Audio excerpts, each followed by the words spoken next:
स्वामी news पर देखिए दिन भर की 10 बड़ी खबरें फटाफट।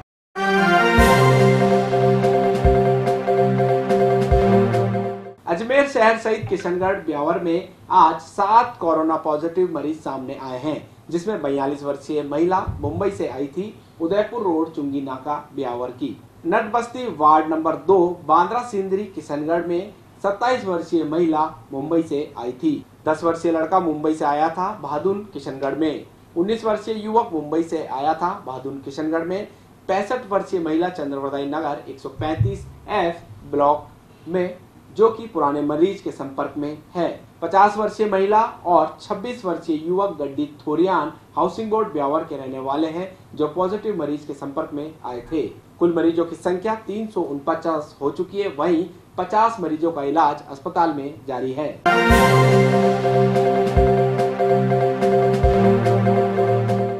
राज्य सरकार की गाइडलाइन के अनुसार अब रात्रि 9 बजे से सुबह 5 बजे तक कर्फ्यू रहेगा। इस गाइडलाइन के बाद अब अजमेर में भी रात 8:30 बजे तक दुकानें खुल सकेंगी। दुकान के मालिक और स्टाफ को रात 9 बजे से पहले अपने घर पहुंचना होगा, इसलिए अधिकतम 8:30 बजे तक प्रतिष्ठान बंद कर दिए जाएंगे।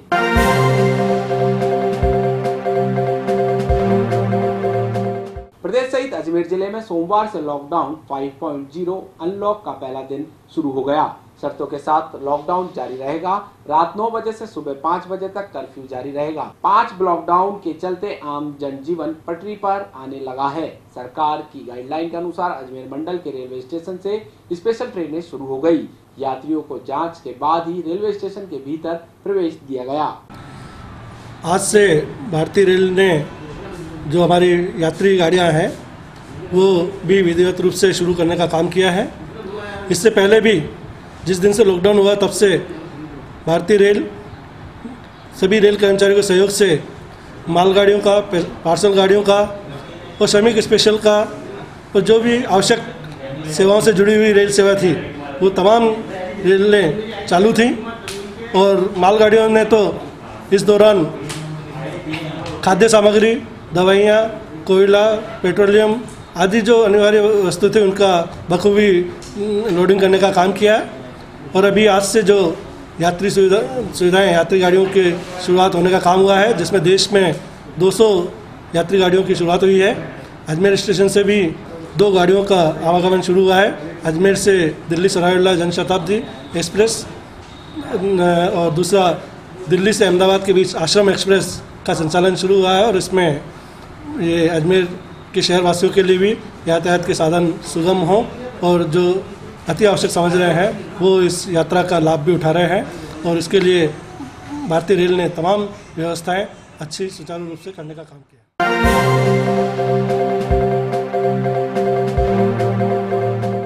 अजमेर शहर में कई प्राइवेट स्कूलों की ओर से लॉकडाउन में भी फीस बढ़ाने के बाद इन स्कूलों में पढ़ने वाले बच्चों के पेरेंट्स ने जमकर हंगामा किया। पेरेंट्स ने आज रेयान स्कूलों के बाहर मुर्दाबाद के नारे लगाए। अभिभावक जितेंद्र नरचल ने स्कूलों पर आरोप लगाया कि लॉकडाउन में भी स्कूलों की ओर से गाइडलाइन स्टडी का हवाला देकर काफी ज्यादा फीस बढ़ा दी गई है और अब स्कूलों की ओर से फीस जमा कराने के लिए भी दबाव बनाया जा रहा है। साथ ही NCERT सिलेबस लागू करने की बात भी कही। नेशनल स्कूल के बाहर खड़ी हुई हूँ। इसराइन इंटरनेशनल स्कूल ने इस साल जब लॉकडाउन के अंदर इतनी महामारी है, लोगों की आर्थिक स्थिति चरमरा गई है, इस सिचुएशन में भी इसने 17% फीस इंक्रीज करी है। तो और हम सब लोग यहाँ 3 माह की फीस के लिए यहाँ इकट्ठे हुए हैं कि स्कूल 3 माह की फीस माफ़ करे, NCERT की बुक एप्लीकेबल करे। हर साल ये अपने पब्लिशर्स की बुक को चेंज करता है और नई बुक परचेज करने के लिए प्रेशर बनाता है पेरेंट्स के ऊपर। और मैं आपके चैनल के माध्यम से ये सारे पेरेंट्स को जोड़ना चाहती हूँ कि हमने एक अजमेर यूनियन पेरेंट्स का जो ग्रुप बनाया है, उसमें प्राइवेट सेक्टर के जितने भी पेरेंट्स स्कूल के पेरेंट्स हैं वो हमारे साथ जुड़िए और इस प्राइवेट स्कूल की जो धांधलियाँ चल रही है उसको बंद करवाइए। हमारे सामने सबसे बड़ी समस्या ये आ रही है कि कोरोना की महामारी में जिस प्रकार की समस्या पूरे हिंदुस्तान, पूरे वर्ल्ड को है, इस समस्या के दौरान भी रायन इंटरनेशनल स्कूल अजमेर ने 17% अपनी फीस का इजाफा करते हुए हमारे से डिमांड कर रहे हैं कि आप फीस जमा कराइए जल्दी से जल्दी। दूसरी चीज़, जो NCERT की बुक्स हैं इनको ये नहीं लाते हैं, इनको हमारे को नहीं देते हैं, ये अपने पब्लिशर से महंगे भाव में जिन किताबों का 100 रुपया चार्ज करना चाहिए उसके 500-500 रुपये चार्ज करते हैं। ये एक गलत इनकी धारणा है, जिससे सारे जितने भी पेरेंट्स हैं, इसमें गरीब वगैरह सारे ही हैं, सब अपने बच्चे को एजुकेशन देना चाहते हैं। तीसरी चीज़ कि जो अभी हमने 3 महीने का लिख के दिया था, लेकिन अभी तक केंद्र सरकार की तरफ से भी और राज्य सरकार की तरफ से भी कोई ऐसा इंस्ट्रक्शन नहीं आया है कि स्कूल कब खुलेंगे। और छोटे छोटे बच्चे हैं, क्या सोशल डिस्टेंसिंग रहेगी उनमें? बसों में, वैन में, इन सब में जाने के बाद भी अगर बच्चे आपस में लड़ते हैं, किसी का मास्क खींच लिया, कोई संक्रमित हो गया, तो हमारे को हमारे बच्चे प्यारे हैं, हमारा चाहे से 1 साल खराब हो जाए। हम सब जितने भी पेरेंट्स हैं, सबका ये कहना है कि हमारे बच्चे हैं तो आगे भविष्य भी है, बच्चे ही नहीं होंगे तो भविष्य भी नहीं होगा। और जिस हिसाब से प्रधानमंत्री जी ने, मोदी जी ने बच्ची पढ़ाओ वाला स्लोगन हमारे को दिया, तो हम उसी स्लोगन पे आगे चल रहे हैं। और हम अपने बच्चों की सुरक्षा के हिसाब से जब तक कोई प्रॉपर इंडिकेशन नहीं आता है केंद्र और राज्य सरकार की तरफ से, और वो जिम्मेदारी लेते हैं कि हम आपके बच्चों की जिम्मेदारी लेते हैं, तब तक हम बच्चों को नहीं भेजेंगे। साथ में हम कोई फीस जमा नहीं कराएंगे। तीसरी चीज, हम एनसीईआरटी के अलावा कोई किताबें इनके पब्लिशर की नहीं। वहीं तवीजी स्थित डीपीएस स्कूल में पढ़ने वाले बच्चों के अभिभावक ने भी स्कूल पर फीस बढ़ाने का आरोप लगाया है। अभिभावक ने अपनी पहचान छुपाते हुए बताया कि पहले स्टडी फीस और एक्टिविटी फीस मिलाकर 16,000 ली जाती थी, अब सिर्फ स्टडी फीस के नाम पर 16,000 रुपए वसूले जा रहे हैं, जो कि सरासर गलत है। डीपीएस तवीजी में स्कूल है जिसमें ना ये बच्चों से आज ट्यूशन फीस और एक्टिविटीज फीस दोनों ले रहे हैं, जहां अभी एक्टिविटीज तो हो ही नहीं रही है स्कूल में, और ट्यूशन फीस और एक्टिविटीज में मिला के 3 महीने की 16,600 फीस मांग रहे हैं। इसमें एक्टिविटीज फीस भी ले रहे हैं, जिसमें एक्टिविटीज तो करा नहीं रहे हैं स्कूल वाले, और अभिभावक को परेशान कर रहे हैं। जून आया नहीं है, जून की भी पहले फीस मांग रहे हैं। आज अगर ये 1 महीने की ट्यूशन फीस लेना 3,500 रुपए, तो 1000 बच्चे हैं जिसके 35 लाख रुपए होते हैं। 35 लाख रुपए 3 महीने की सारी टीचर की जो सैलरी है ना वो निकल जाएगी। और भी ये चीज बच्चों को बहुत परेशान कर रहे हैं। ऑनलाइन क्लासेस चला रहे हैं 2 घंटे, जिसमें से 20 मिनट तो ये अटेंडेंस में लगा देते हैं, और उसके अलावा ये ना मतलब बच्चों के ऊपर प्रेशर डाल रहे हैं। अभिभावक को डेली से डेली फोन कर रहे हैं, फीस जमा कराओ, फीस जमा कराओ, फीस जमा कराओ, और नहीं कराते हैं तो ये ना कहते हैं कि ना सर आपको फीस नहीं जमा कराओगे तो आप कौन करेगा, हमारे स्कूल की टीचरों को कैसे सैलरियां देंगे। तो अभी जो आपने बताया कि पहले वाली फीस में ट्यूशन फीस थी और एक्टिविटी फीस थी, और अब वाली जो फीस आपने भराई है उसमें किस प्रकार से इंकित किया है उसे? तो ये पहले ना एक्टिविटी फीस और ट्यूशन फीस मिला के 16,650 रुपए फीस होती थी। अब ये ना सीधा ट्यूशन फीस के नाम से 16,650 रुपए ले रहे हैं। एक्टिविटी फीस को सिर्फ ट्यूशन फीस में ना दिखा के सिर्फ ट्यूशन फीस के नाम से ये पैसे ले रहे हैं। ले तो एक्टिविटी फीस भी रहे हैं, और एक्टिविटी तो कोरोना एक्टिविटी की वजह से तो कुछ हो नहीं रहा। आज स्कूल का खर्चा क्या है? एसी बंद है, पानी बंद है, सब कुछ बंद है, कोई एक्टिविटी हो नहीं रही है, उसकी भी अब ये फीस ले ही रहे हैं। आप क्या चाहते हो? सर ये फीस ली जाए, पर है ना ट्यूशन फीस ली जाए, वो भी 1 महीने की बच्चों से। आज सारे बिजनेस बंद है, हम लोग सैलरी आगे कैसे देंगे कस्टमर को? और जिनके पास सैलरी है वो 35%, 40% दे रहा है। तो सर है ना इंसान अपने घर का खर्चा चलाएगा या स्कूल की 3-3 महीने की है ना सारी एक्टिविटी फीस और सब कुछ वापस देगा? जबकि लॉकडाउन के दौरान बंद है स्कूल, सब कुछ बंद है सर लॉकडाउन के कारण।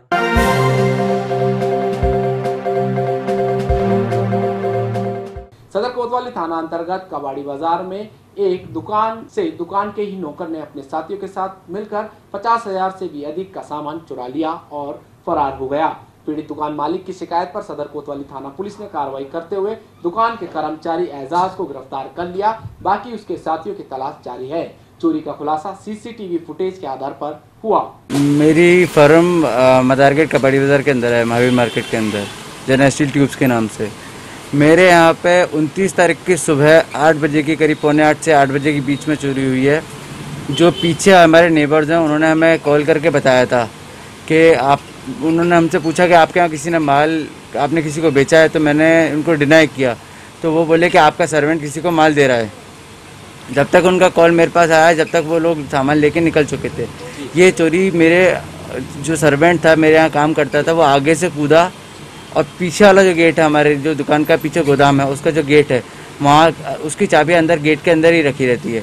वहाँ का उसने गेट खोला, पीछे से उसके 3 साथी, 2 मोटरसाइकिल और थी, टोटल 3 मोटरसाइकिल और 4 आदमियों ने इस वारदात को अंजाम दिया, जिसके अंदर एक तो मेरा खुद का यहाँ का सर्वेंट था और 3 उसके साथी थे और वो 3 मोटरसाइकिलों पे थे।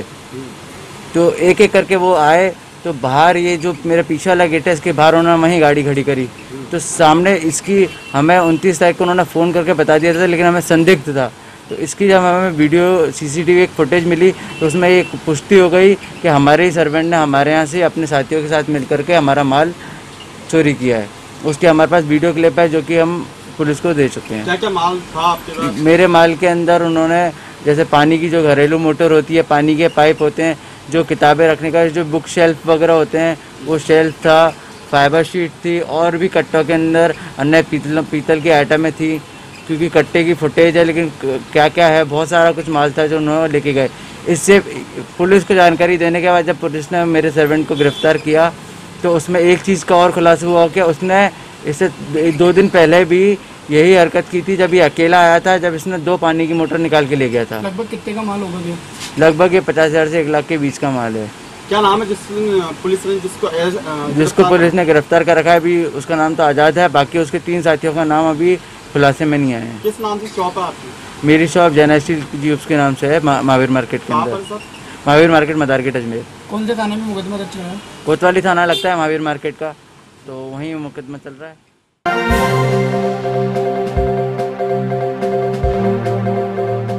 पुलिस अधीक्षक कुमार राष्ट्रदीप सिंह के निर्देशन में आज सिविल लाइन थाना पुलिस ने नाकाबंदी कर सभी वाहनों की सघन तलाशी ली। तलाशी में संदिग्ध वस्तु मिलने पर उनके खिलाफ कार्रवाई की गई। देखिए, श्रीमान SP साहब महोदय के निर्देशानुसार हम वर्तमान में A श्रेणी की नाकाबंदी कर रहे हैं। इस नाकाबंदी में हम किसी भी प्रकार के वाहन, समस्त प्रकार के वाहनों की चेकिंग की जा रही है। चेकिंग में हम उनकी संपूर्ण प्रकार से, जैसे 4 व्हीलर जा रहा है तो उसकी डिग्गी खुला के चेक कर रहे हैं कि किसी तरीके की कोई संदिग्ध वस्तु यदि उसी के पास मिलती है तो उसके ऊपर नियमानुसार कार्रवाई की जाए। और इस समय लॉकडाउन का 5-0 पीरियड चल रहा है, तो हम कोशिश कर रहे हैं कि लॉकडाउन की पूर्ण पालना करवाई जाए, लोगों को समझाइश की जाए और नियमानुसार उनके खिलाफ कार्रवाई की जाए।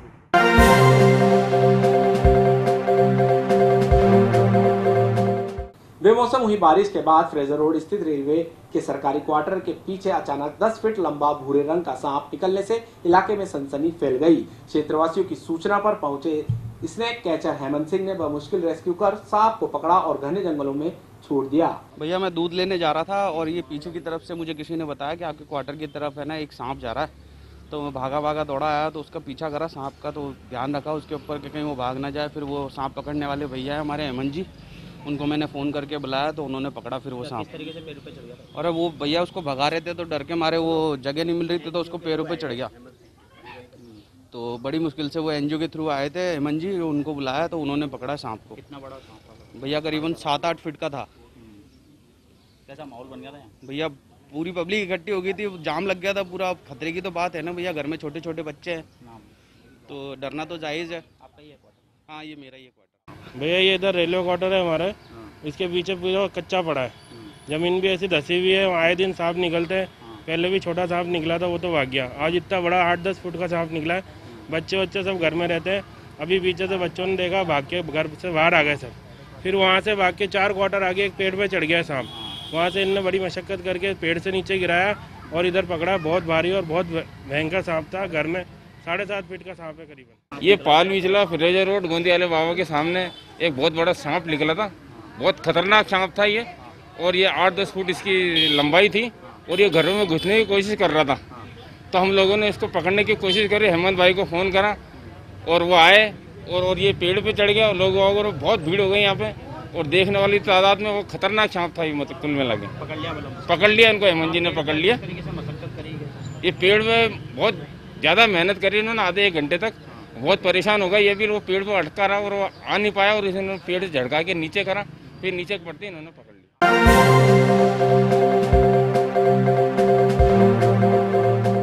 पूरे देश में कोरोना का संकट है, तो ऐसे में हर कोई कोरोना अपडेट जानना चाहता है। तो पुष्कर की आज की जो सबसे बड़ी कोरोना अपडेट ये है कि जो 54 श्रमिक प्रवासी बाहर से आए थे जो ये लोग गुजरात और मुंबई से विभिन्न पार्टों से आए थे। इनमें से जो रैंडम सैंपलिंग के 11 लोगों के सैंपल जांच के लिए भेजे गए। वहीं पुष्कर, गनाडा और तिलोरा के 3 जो गर्भवती महिलाएं हैं उनके सैंपल भी कोरोना जांच के लिए भेजे गए हैं। जिन 11 सैंपल जो रैंडम सैंपलिंग के भेजे गए हैं उनमें से 5 जो पुष्कर के जाट के लिए क्वारंटाइन है उन लोगों के भेजे गए हैं। 2 डूंगरिया कला, 2 डूंगरिया खुर्द और एक जो सैंपल अन्य 2 तिलोरा से भेजे गए हैं। तो कुल मिला के कह सकते हैं कि प्रशासन और स्वास्थ्य विभाग की एक तरीके से पूरी कवायद है कि किसी तरह का कोई जोखिम ना बढ़ते और खूब कर कदम रखा जाए और जो भी लोग बाहर से आ रहे हैं उनकी रैंडम सैंपलिंग की जाए, ज़्यादा से ज़्यादा सैंपलिंग की जाए जिससे कि ठोस परिणाम सामने आ सके। वहीं दूसरी और सबसे बड़ी पुष्कर के लिए राहत की एक बड़ी खबर है कि जो पूर्व में 10 पॉजिटिव आए थे उनमें से जो पहला कोरोना पॉजिटिव था मनोज, उसके सहित 4 और भी उनको डिस्चार्ज कर दिया गया हॉस्पिटल से। उनकी तबीयत अब ठीक है और 6 जो अन्य लोग हैं उनको भी जो आउट ऑफ डेंजर है, उनकी हालत गंभीर नहीं है। तो कह सकते हैं कि पुष्कर के लिए जो इसका जो हालात है वो फिलहाल अच्छे हैं, सुखद है और आशा और अपेक्षा करते हैं कि आने वाले दिनों में पुष्कर में हालात तेज़ी से सुधरेंगे। पुष्कर से दिलीप नागर के साथ सीताराम पाराशर, स्वामी न्यूज़।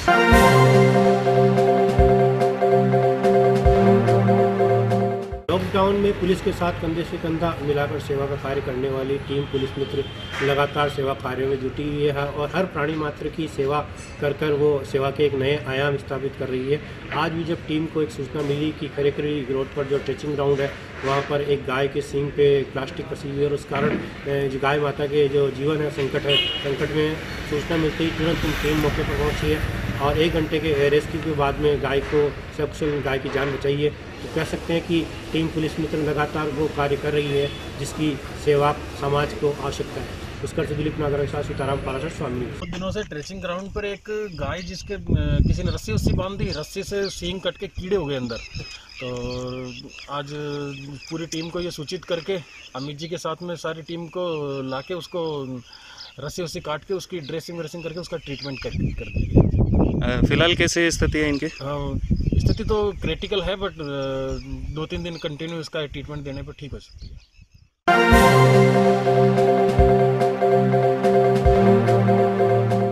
भारतीय सिंधु सभा राजस्थान और सिंधुपति महाराजा दाड़सेन विकास और समारोह समिति अजमेर की ओर से ऑनलाइन राष्ट्रीय सिंधुपति महाराजा दाड़सेन ज्ञान प्रश्नोत्तरी प्रतियोगिता 2020 का आज शुभारंभ किया गया।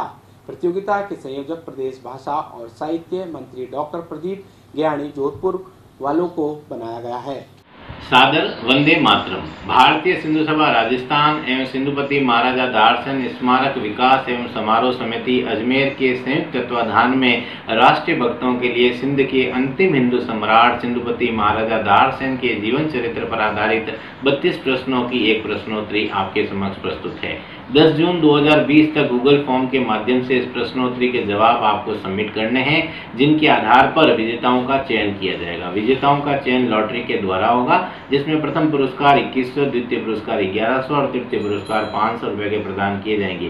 साथ ही 11 विजेताओं को सांत्वना पुरस्कार 250 रुपए प्रत्येक को प्रदान किया जाएगा। राष्ट्रीय भक्ति से ओतप्रोत प्रेरणा देने वाली प्रश्नोत्तरी के माध्यम से आप ये जान पाएंगे कि सिंधुपति महाराजा दाड़सेन उसके पूरे परिवार ने देश की रक्षा के लिए अपना सर्वस्व न्यौछावर किया और इस पूरे प्रेरणादायी जीवन चरित्र को सिंधुपति महाराजा दाड़सेन स्मारक विकास एवं समारोह समिति अजमेर ने संजोए रखा है एक प्रेरणादायी स्थल के रूप में। तो आइए इस राष्ट्रीय भक्त से देश की प्रेरणा, देश हित की, देश रक्षा की प्रेरणा लें और अपना जीवन सफल बनाएं।